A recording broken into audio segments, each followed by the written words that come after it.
So good day guys, I'm Emerson Beltran and now I'm going to test the compressor motor of air condition and yung refrigerator. So let's start test natin and tingnan natin yung resistance ng CRS nya, yung common, starting, and yung running. So i-test din natin if merong problema yung compressor. So makikita natin dyan.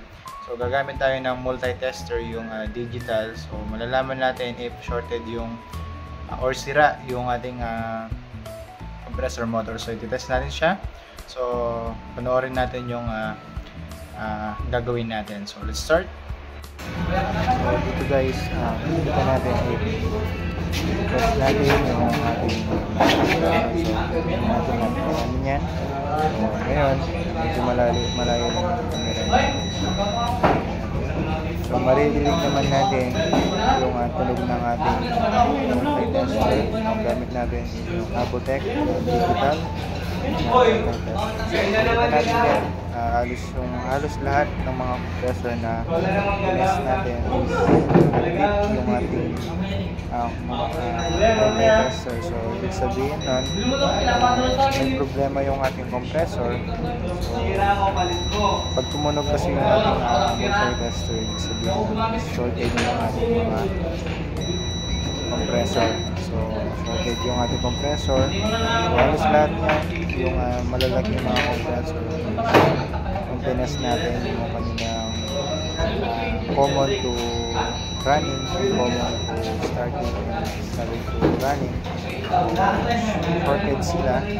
So makikita naman natin yung ating tester is yung ilaw na green ay yung tunog na nag-short. So it means shorted yung tester.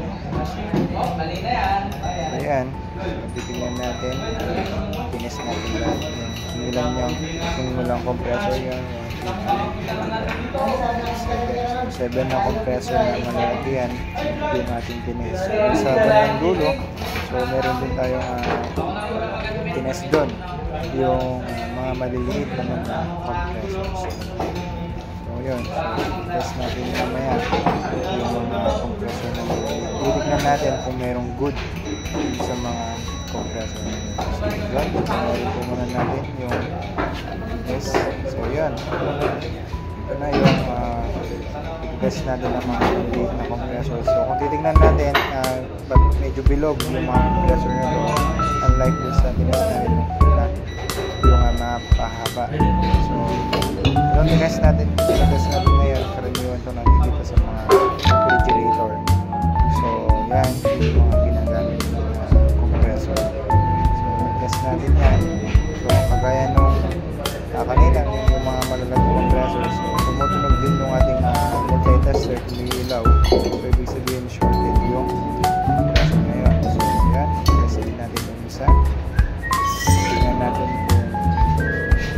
kung shorted din siya o hindi. So yun, so parang walang good sa mga tinetest natin ngayon. So sana kapag-test tayo ng good na compressor difference ng mga resistance nila, yung common, running, and yung starting natin.